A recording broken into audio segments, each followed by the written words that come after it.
What's going on, everyone? Welcome back to That Mill podcast. Hope you're doing well. Joining myself, Omar, we've got Mickey Simpson. Hello, pal. You all right? Hello, mate. Hello, my brother. How you doing? I'm good, mate. Yeah, shalom. Good to see you. I've been getting stick off Mickey just before we went live there with my beard, but there you go. We take it on the chin, as they say, and All in we good soldier taste. on. That's it, mate. I mean, I think this is our 26th show of the 2021-22 season. We've had a little bit of hiatus, haven't we, Mickey? We took a little break over the international break, extended it over a week. But we obviously got 3 games to catch up on today. Just chit-chat about Millwall, give our opinion on the last 3 games. Obviously, that's Middlesbrough away, Bournemouth at home, and Hull away just gone at the weekend. If you're new around here and you're watching on YouTube, be sure to subscribe, hit the like button. It's always appreciated. And leave your views and opinions in the comment section below. And if you're listening on audio, either on Spotify, Apple Podcast, again, be sure to give us a review. We do appreciate it. We're going to go straight into part number 1 and talk about the last 3 games. Back shortly.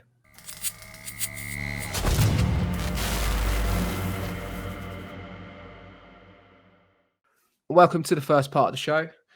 Mickey, we obviously said we've got a bit to catch up on here today, and that's 3 games since the international break for Millwall. Away to Middlesbrough, we drew 1-1. We drew then 1-1 at home against Bournemouth. And then, unfortunately for us, we actually lost last time out against Hull City. As a general overtake of the 3 games, mate, how do you feel about the last 3? And we'll go into depth about Middlesbrough first, I suppose, in a minute. But no winning 3. You know, the form has not been great either, has it? I mean, overall, we've been going into the international break was on quite a high, I feel like. But there's still room for positives, I feel like, in the last few games. If you want to, I mean, the last 2 games we sort of played a new formation, haven't we? Or maybe the start of maybe the third as well. We sort of bringing in a new formation as such, and especially the last game, I suppose, or especially the Bournemouth game.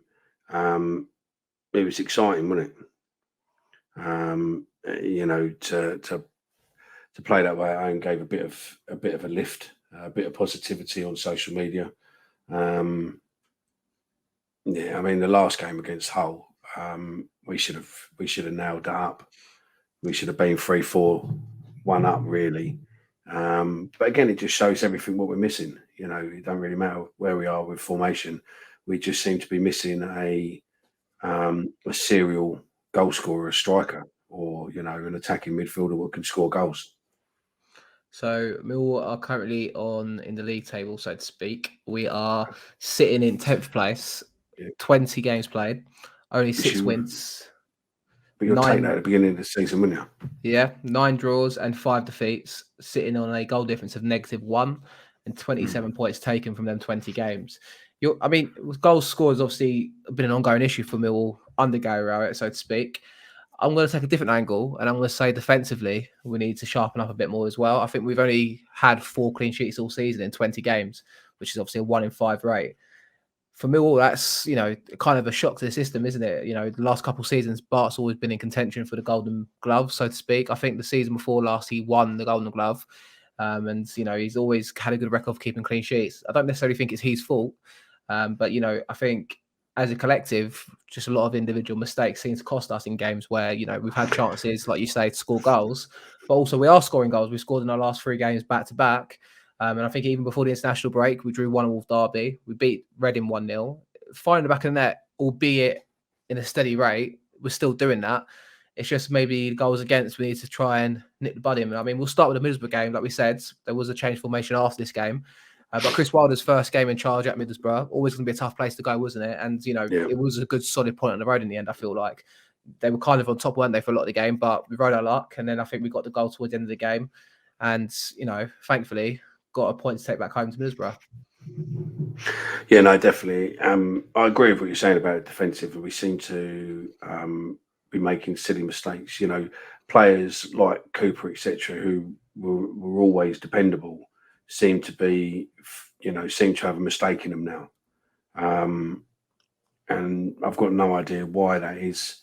Whether or not, I don't know, maybe there's, a bit of turmoil with new positioning, new formation, or the way they're doing things, or what, I don't know, loads of stuff what we probably will never know about. But there seems to be something there, because Cooper used to be Mr. Dependable, Rangers were looking at him, Celtic was looking at him, loads of big teams were allegedly looking at him. And now you probably wouldn't even think that the Royal Oak's looking at him. Do you know what I mean? Yeah, I'll make you right. I mean, it's a hard one. Obviously, he got suspended after the Middlesbrough game. I think he got his fifth yellow card of the season. And he's played 16 games so far this season, but he's not been able to get back in the team, has he? The last couple.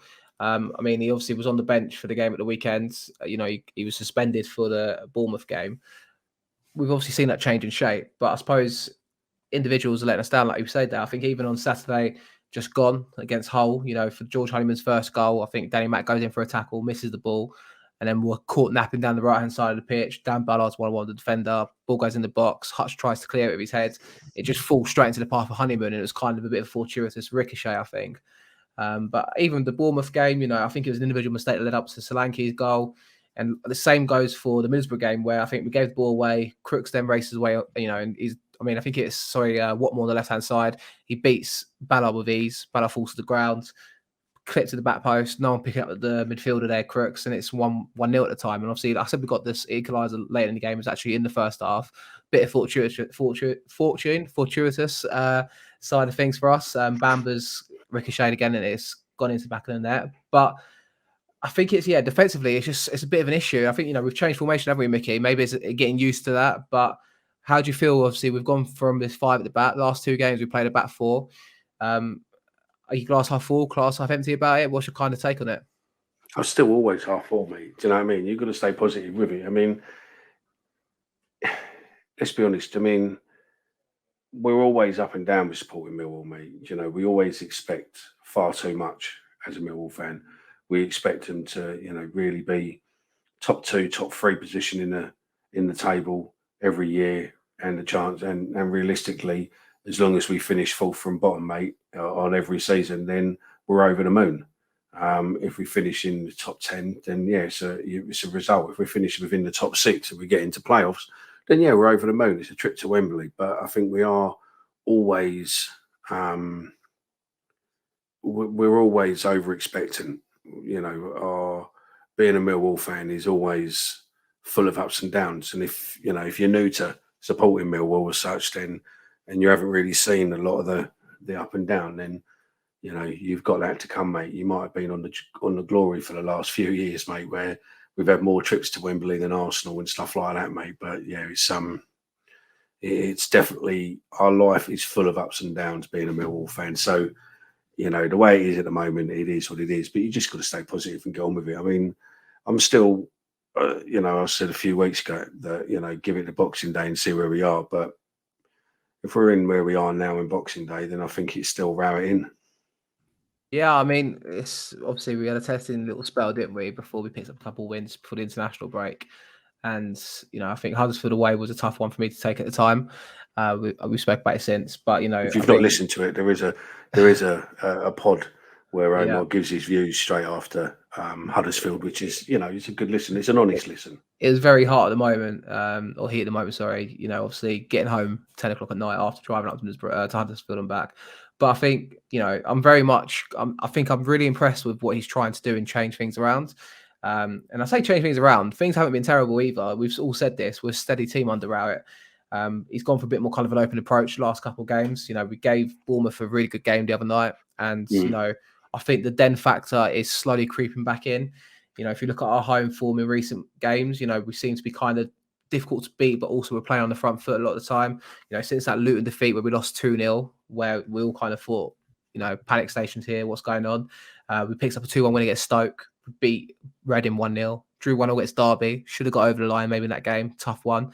Obviously, that's 10 men. It was Remembrance Day as well, kind of, I think the occasion and the hoo-ha, but, I think it was obviously that came into the kind of reckoning at the time. And obviously against Bournemouth on Wednesday just gone, we went 1-0 down, yes, in the first half. They didn't really deserve to go in 1-0 up. I'll be honest, going into the game, I was fearing the worst. They were fresh off a defeat against Preston, obviously angry, top of the table. A lot of the season they've been making the running for a lot of the league.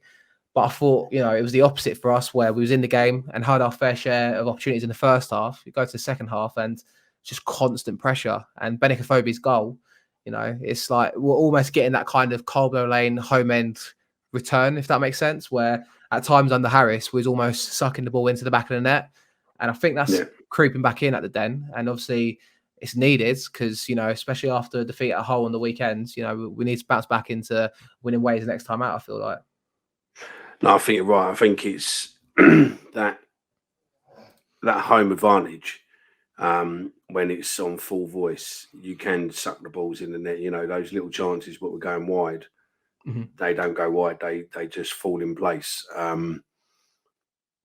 think we played well against Bournemouth, considering that they are top of the table. They could have really, taken us to task. Whether or not it's they just didn't go over the defeat they had before, or they were. I think they've had injuries, but also Phobie's goal, mate. I mean, we need to give that a bit more limelight, don't we? Class goal, taking it down in his stride and burying it like a true striker. Brilliant. Yeah, but he just needs to score a few more than him. But I mean, Scott Parker's doing all right there, though, isn't he? Mm-hmm. So we played two teams with two decent managers. We're Hull okay, fine, but Hull again was a game we should have won. Realistically, if you look back at the 3 games, really, maybe the 4 games, if you include Derby as well, they were 4 games really we should have won. I think the Middlesbrough game was tough. It was a tough one at Middlesbrough. We rode a luck at times. We did, but we had a couple of chances where we could have sealed it, but again, we didn't. And is that, do we have that lion spirit for the final bit? But definitely the last 2 games we seem to have been really fine. I mean, I don't think they could have given any more for the whole game. Mm-hmm. They were running back forwards. You expected that if we had 10 more minutes, we could have probably won that. Yeah, I agree with you. I mean, it's also like I said, we've seen the return to a 2 up front, and last 2 games, Bradshaw came on as a sub against Bournemouth, flicks the ball onto Afobe for his goal, and then this time around on Saturday, Afobe brings it down neatly on the edge of his own half, plays the ball superbly through to Bradshaw running through on goal, and he tucks it away. It's almost like a little partnership they're forming, it feels like. And Bradshaw's got 3 goals for this season. Afobe's got 4. Maybe it's a chance to kind of persevere with them going into the next couple of games. Birmingham's going to be a real kind of humdinger, always is, at the Den, or even at St Andrews in that case. But it's going to be a real kind of good test, but also a good opportunity to try and blossom this 4-4-2 in the right way, I feel like. Yeah, no, I agree with you. I think there is a partnership there, but it's again, Gary's got to start pushing that partnership forward. Do you know what I mean? He has to start having a bit of faith in them and letting them go forward. I think he stuck with it on Saturday, didn't he? After they scored on against it's Bournemouth. whether or not he does it against, what do you call it, when we got Wednesday in it. So whether or not he does it against Birmingham on Wednesday at the Den. Saturday. Saturday. Oh yeah, Saturday the 4th, innit? Sorry, yeah. Sorry. Brian King's there as well. So is he? Yeah, he's doing more signings and that. So yeah, if you want to book for Christmas, Brian King is at the stadium with his Lion King book. He's obliging. And you can get signing. So yeah. I don't know. I mean, it makes me die. You've got enough people, all the usual suspects, right out, oh shit, blah blah blah. But there ain't anyone out there who you take instead. There's no one of decent quality who you'll go, do you know what? They'd probably come to Millwall. They'd have a go. And there isn't really anyone, out there who would probably, who's available and who'd probably come. And then you've got all the upheaval again of new management, new backroom staff, etc., etc., etc. I just think, stick with what we've got. I can't see the board getting rid of him while he's 10th. If we were going into Christmas and we were bottom of the league, then I think it'd be a different story. But while he's sitting on 10th place, the board ain't going to get rid of him for love nor money. I think that, yeah. I mean, I guess the ultimate thing is, you look at the teams in and around us, it's just the draws, and there's no surprise there. Millwall have the most draws in the league this season, 9 in 20. The next second best to that is a group of teams on. Oh, actually, you got Derby at the bottom on 10 draws. I'll stand corrected, but we're the second most. But then after that, you got 7 draws for West Brom. Same for Luton, Nottingham Forest, Preston. We're obviously showing promise because we're 10th place in the league. But you just think if we converted even 3 of them draws into wins, you'd be 6 points better, and you'd be in the playoffs. Correct. And you look at the teams that are in and amongst the playoffs at the moment. QPR have managed to cement themselves in 3rd place in the last few weeks. Obviously, back wins for them, 3 in a row. Obviously, you've got Fulham and Bournemouth at the top, like we already know. But then you've got West Brom, Blackburn, Coventry, Stoke. It wouldn't be out of the question to have a Millwall win there. And I think the disappointment was obviously this week was, we got that draw against Middlesbrough, tough place to go. Got a good draw against Bournemouth because it is, you think about Bournemouth and the side they are. They were 2-0 up against Coventry the other night until they had a player sent off and drew 2-2 in the end. So obviously their quality is there to be seen. And you just think to yourself, right, okay, good 2 solid points there. Can you go to Hull? And fair play to Rarrett. Like I said, I'm not sure. Sometimes I'm not necessarily in or out about Rarrett, but I am definitely on the fence still about it. But I think for sure, we went to Hull to try and win the game Saturday. 4-4-2, 2 attacking wingers, Ojo and Jed Wallace playing. You got Mitchell in the middle with Saville. That's like it's an attacking lineup. Went to go and give it a good go. And we just come up short, and again, we've had chance second half to try and get back in the game, but it's the individual areas that cost it for me, I think, and it's something that needs to be fixed quickly with the defence. I think you can't necessarily say it's a change formation because all season we've only kept 4 clean sheets and we've only played 4 at the back for about 3 or 4 games. So I don't think it's the formation at fault, but it's a hard one to pinpoint, isn't it? I think, Mickey, to determine actually what is going wrong there. No, I totally agree with you. I think it's it's probably a couple of things. We haven't got a nailed on striker, someone who can go out and score 20 goals a season. But take away the goals for a second. Think about the defence. That's what I'm saying. Like, that's what I'm saying. That's what I was going to get to. I think the defence wise, I think the problem is with defence is that we've had quite a few injuries this season. So there's been quite a bit of chip and changing. And also there's been a lot of competition for places. So previous where, players were just being kept in game after game after game, like Cooper, etc., is now having to compete for his place. Ballard is superb. Cooper is up and down. Hutchinson is superb. Keith is, again, when he comes on, the trouble is with Keith is that he just takes too much blood, doesn't he? He just seems to want to go in for the kill every single tackle, which is great, but it don't do us any favours when he starts getting carded.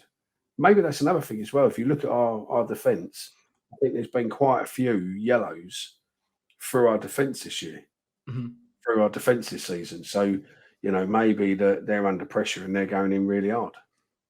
I don't think we've just had injury, silly mistakes, and that could be for a number of reasons.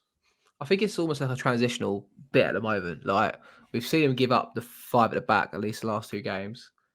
And I suspect against Birmingham, we're going to see a similar sort of lineup and hopefully go for it again. Maybe Keith comes back in against his old club in the midfields in place of Saville, maybe, or maybe in place of Mitchell. Who knows?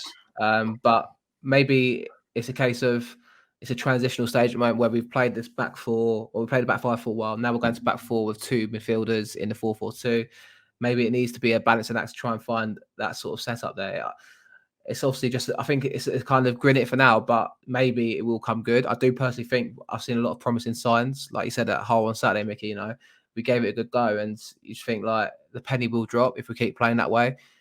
Should have beat Bournemouth, could have and should have got something from Saturday's game. I think if we have the same performances more than not, more often than not, so to speak, then I think it will come good for us. Yeah, no, I agree. I think it's just keep practicing, keep playing like this, and when the players start getting used to it, and because they just couldn't get the red round the 5, the back 5 and stuff, it just wasn't in their mentality. Whether or not that's a newer formation for a younger set team as such, or more of a continental set team, but the older players, where I say older, the mid-20s and all that, they've probably grown up playing more 4-4-2, more 4 style, 4 at the back, rather than what Rowett wanted, and maybe they just couldn't get their heads around it with everything else. But hey ho, I think if we can stick with this and it starts turning, like you said, if we can just start getting a little bit of luck and scoring a couple of goals a game, then I think realistically things will change and we go, are we going to be in playoffs? Probably not, but I could see us finishing, between 8 and 10 quite happily. We might get playoffs. I mean, the fixtures, albeit, we're still, I think, 4 points behind the playoffs. We might as well aim for the stars and hope for the best. Got an exclusive. Go on. Got an exclusive. Tell me. Shona has just won the FSA Supporter Liaison of the Year. Ooh, superb. That's against the likes of West Ham and everything else, isn't it?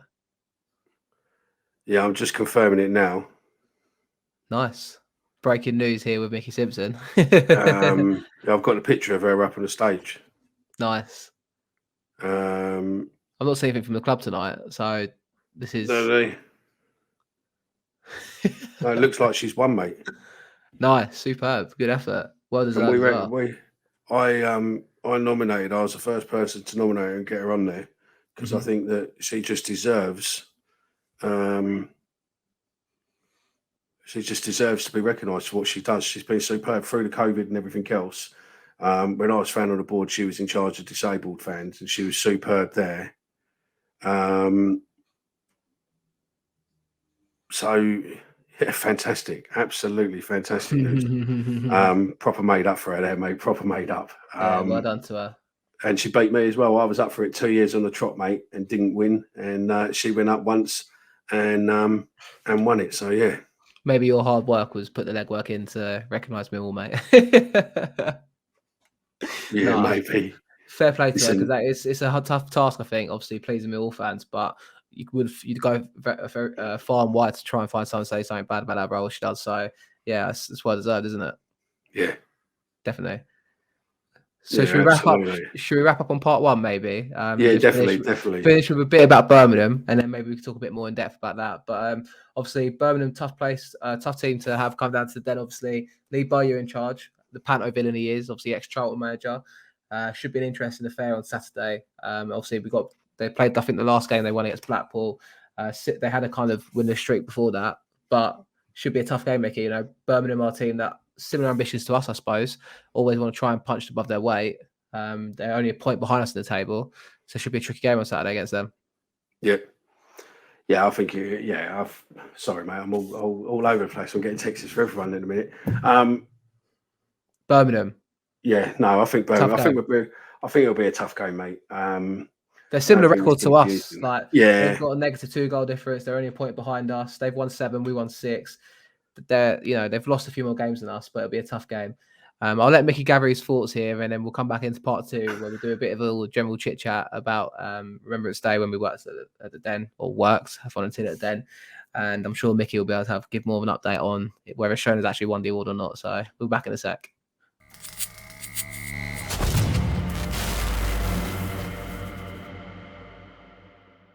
Welcome to part number 2 and the final part of the show. As you can probably guess from part 1, it's a general kind of catch up between myself and Mickey, a bit of a mismatch of a show. But Mickey, I thought it'd be good to talk about, in this part anyway, about obviously the Remembrance Day game. COVID, if you want. Go COVID first. Go on, off you go. You had COVID. Whilst I said that we've not done the show for 3 weeks, you also did have COVID last week. So it kind of in part put back the show a little bit. Firstly, how are you? I'm all right now, mate. Yeah, getting over it.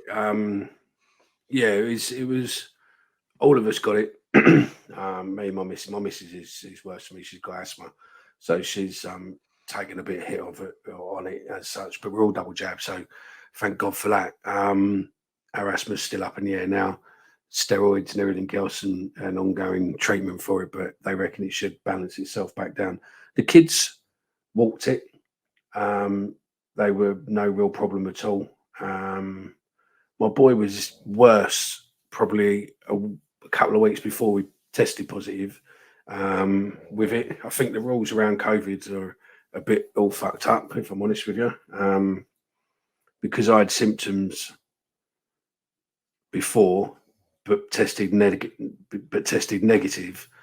And when we had the test, because I had symptoms, best part of a week before, but weren't testing positive. When I tested positive with my missus and my daughter, I was going to be coming out of isolation 4 days before they were. So I tested positive last Saturday, and I was clear by the Wednesday to be able to go out and about as of the Wednesday. Yet my missus and that weren't cleared until Sunday. And then my boy tested on the Tuesday, positive on the Tuesday, yet he was able to come out on the Friday. Yeah. So, You know, you're sort of like, I don't know how the rules work there, but it was. Look, it was. You felt it. You've had it. I've had You it. definitely feel you've had it. Would I want to do it without having the vaccine in? Probably not, if I'm honest, mate. I think you've done it with one jab, didn't you? Mm-hmm. And it's not pleasant. I know some Millwall fans still struggling with it, who've gone through it, but hey ho, you know, I wouldn't want to necessarily be a professional football player at the minute with it, whether or not you're jabbed or not jabbed, because I think, you know, to get yourself back fit, I think would be a struggle. I mean, if that was my arena, I don't think I'd be fit enough to be doing runs at the minute. The COVID Chronicles of that Mill podcast, eh? Yeah. You're right, mate. Honestly, you're bang on. I think it's a tough one, isn't it? Like, and also I wonder, obviously, I don't want to talk too much about COVID because I hate talking about it, to be honest, in the first place. But I just wonder, I agree with what you're saying. you never know what's around the corner, do you? And it's like, if you listen to the news, you know, for all we know, it could be another lockdown in the next fucking 3 weeks and no football again. Imagine that. Like, I wonder if things are going to change. Let's talk about it from the football side. Like, are they going to tighten the rules on us how we go to the games, or what we do when we go to the games, or is that going to change? I wonder, because obviously I know at Millwall in particular they've been, I say, quite good. They've left it up to people to do their own due diligence, haven't they? Really. I wonder if they're going to make it a bit more compulsory or change things around. That's something they might have to do. I think if it starts to get You might see masks being forced in. I don't know. I think that, you know, to be fair, you need a few rules probably to come in, because people have just sort of relaxed a lot, haven't they? But again, it's just common sense, really, isn't it? Do you know what I mean? If you're in a confined space, then you're going to wear a mask, and you know, realistically, because the human race as a whole are a filthy bunch of fucking animals. Do you know what I mean? You only need to watch people on the tube, mate, you know, picking their nose, wiping on a handle and shit like that. And then when you put COVID involved in it, you're sort of thinking how much of it is being passed around. I think we caught it from the school, to be fair. Schools are rife.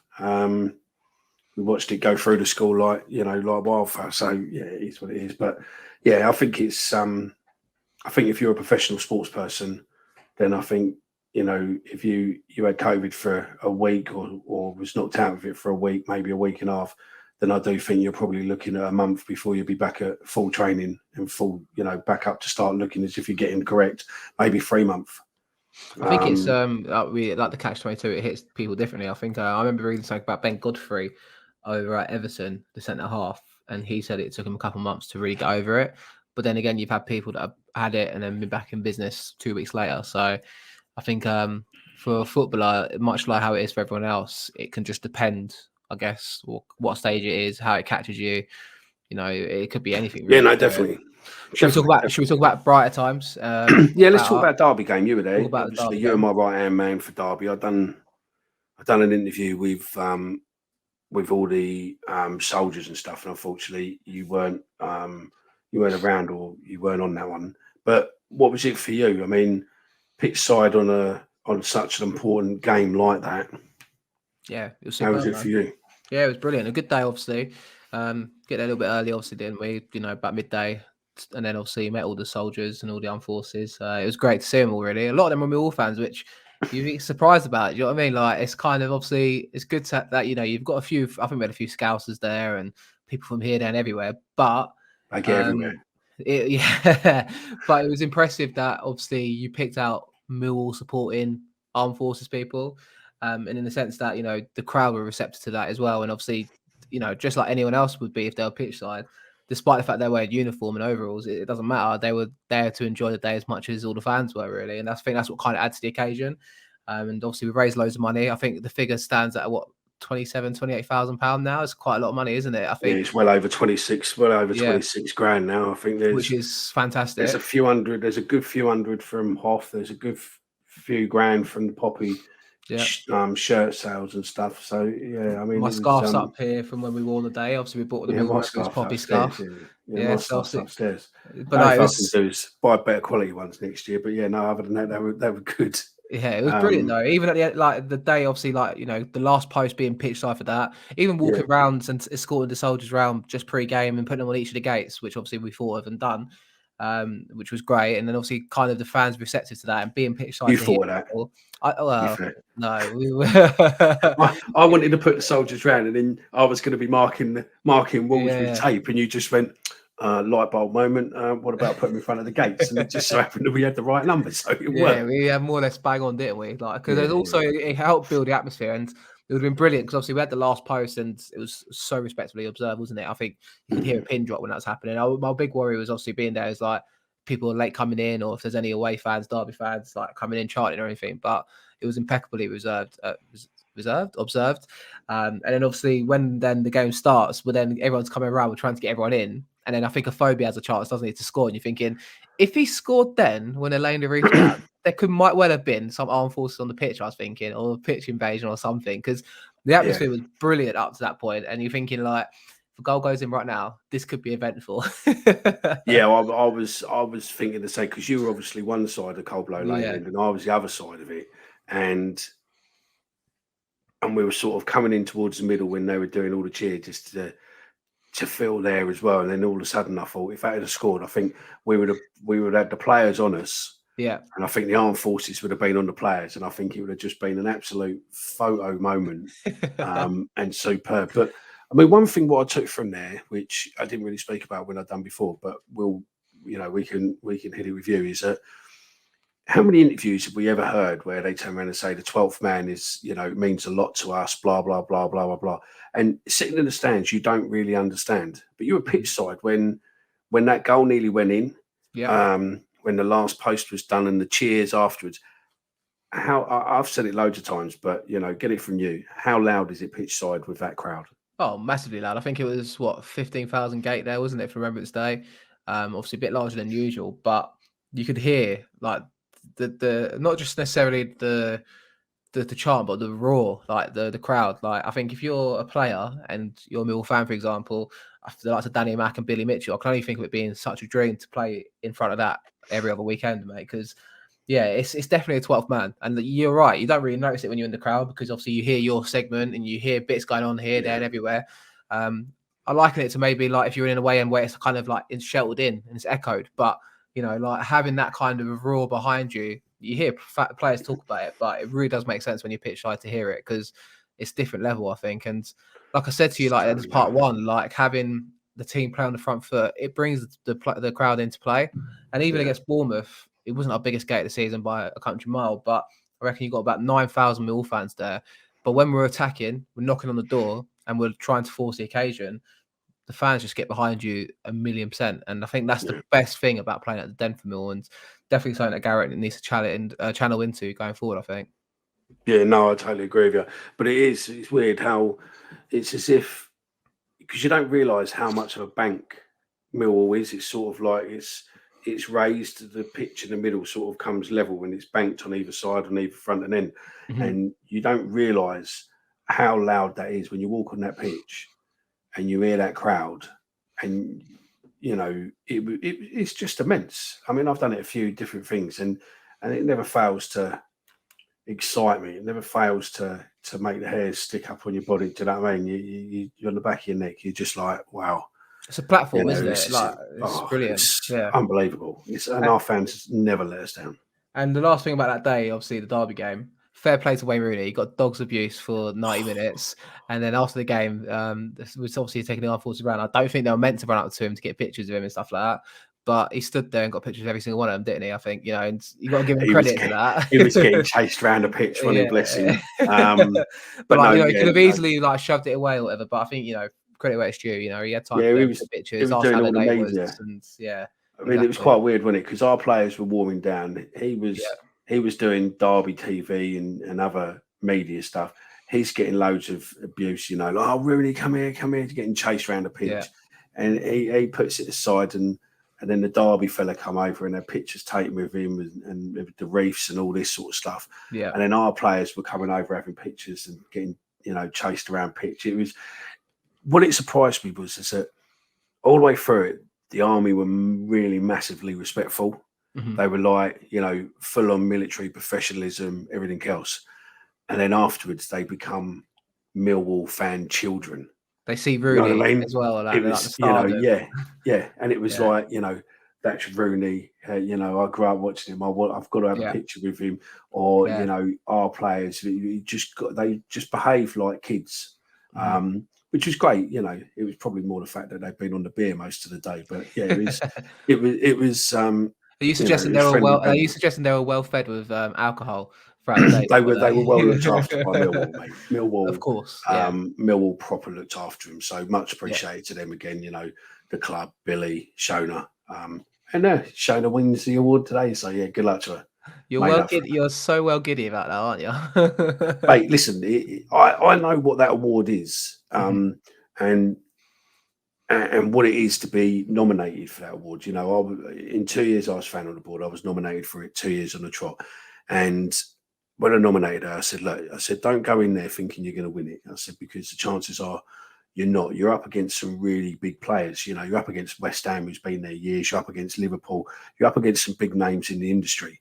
But listen, it's a free night out. You'll meet a lots of interesting people, and you'll thoroughly enjoy the night.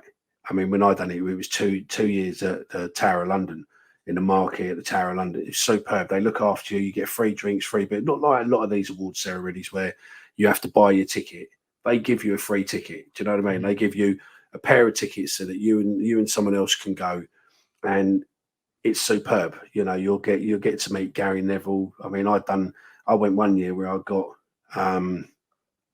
what's his name, the bloke who used to do Italian 90.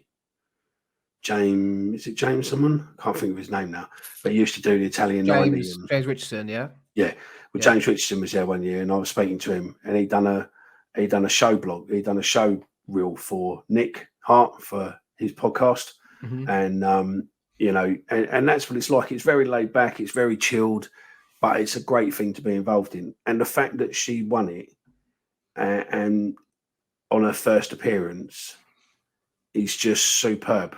As I Mhm. said, I went up twice. I'm not bitter in any way. I went up twice, didn't win it, but the fact that she went up and won it purely on her merit of you know what she does, and you know when I nominated her, it's put in there, and I've spoken to people at the FSF and just literally laid it what she does and what she did for people. I don't think there's anyone else what works harder than her at the club. You know, and I even put Jed Wallace in that thing. I think she works, you know, harder than him. She's a well deserved winner. Yeah, checks in the post, please, Shona. I think you owe Mickey a beer by the sounds of it. It is what it is. At the end of the day, she's won it for every Millwall fan out there. So it's, you know, and the fact that she beat West Ham and Liverpool just makes it even better, doesn't it? Definitely, mate. I think spot on. It's great all round and some good publicity for Millwall to have, isn't it? I mean, there you go. Fantastic bit of publicity. Yeah, It's not bad. absolutely fantastic. Beating as well the likes of West Ham, Liverpool, Swansea, some big contenders in there. So there you go. Shows you can't knock us, mate. There you go. I She's think going to win that's it next year now, isn't she? yeah, exactly. No pressure, Shona. No pressure, Shona. So yeah. Uh, Just win it next year and keep winning it, and then we any, go from there. But yeah, anything else you want to add to this off the cuff podcast where we return? no, not really, mate. No, not really. I mean, look, if you're out there and you know you think you've got comments or you want to do match reviews and stuff, always send us the videos, mate. We'll always look at them and put them up. You know, we're always looking for content. If you want to get involved and do stuff, then yeah, just get in touch. Let us know what's what, and then we go from there, fella. So yeah, Yeah, you do what you need to do, and yeah, get in touch. It's the same way. You know where we are. It's that Millwall Pod across all socials. You can drop us an email, info@millwallpodcast.co.uk. Also check out the website. There is loads of Millwall Christmas ideas, present ideas for that Millwall fan in your life. And yeah, I think that's pretty much it. We promise we won't stay off no more. I won't try and catch COVID again. yeah. I mean, I We've got think a couple of I'm away still days exempt coming. as yeah, we've got a couple of days coming, haven't we? I think I'm still a little bit exempt from COVID for now, so I'm all right for now. But so it might come back again before we know. But yeah, we have got a couple of away days, hopefully. It should be interesting. Yeah, it'll be fun, won't it? It'll be good fun. So yeah, remember if you see us out, come and say hello. If you want to give anyone abuse, give it to him. Don't give it to me. They'll probably see you And, first, mate, because that thing you got, No Bald hair on spot. top. Yeah, you stick out a little bit, so I might see you first if out of the two Yeah, of us. okay, brother, Omar. You gave me stick at the start, so I'll give Yeah, you yeah, stick at yeah. the end of the show. Listen, So yeah, we're back with a bag anyway. So we will be back probably later in the week for a preview of Birmingham game. Might go into a bit more detail with Kai if we get him on. He wasn't around tonight, so shout out to you, Kai, if you're still listening, mate, and catching up. We will be back. Like I said, later in the week. Saturday, we've got Birmingham. If you're new around here, be sure to subscribe and like the video. If you're listening on Apple or Spotify podcast, be sure to give us a review and oh yeah, no midweek don't game. hesitate. Yeah, no midweek game, mate, because we got that game on not Wednesday, on Saturday, because you said Wednesday earlier. So you know what I mean? So and obviously check us out across our socials. Mickey plugged on all of them already, but at that Mill Pod on Twitter is the main go-to, really, I'd say. So we'll be back soon and hopefully have some wins to talk about Mill in a few coming weeks. So thanks, guys, and see you soon. See you later.